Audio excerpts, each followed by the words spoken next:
जब इंसान कहता है ना कि मैं आपके बगैर ज़िंदा रह सकता हूँ, तो इस बात को मामूली ना लिया करें, क्योंकि ये बात सच है कि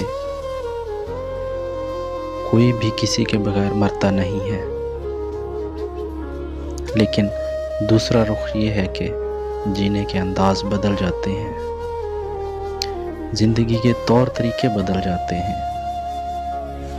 हंसना भूल जाते हैं, अपनी मैं को ख़त्म कर देते हैं, अपना हक मांगना छोड़ देते हैं, अपना ख्याल तक नहीं रख पाते, अपनी पसंद की हर एक शय से पीछे हट जाते हैं, अपनी पसंद का खाना, अपनी पसंद के कपड़े, सभी कुछ से कुछ भी लगाव नहीं रहता, और शाम उदासी के साथ गुजारना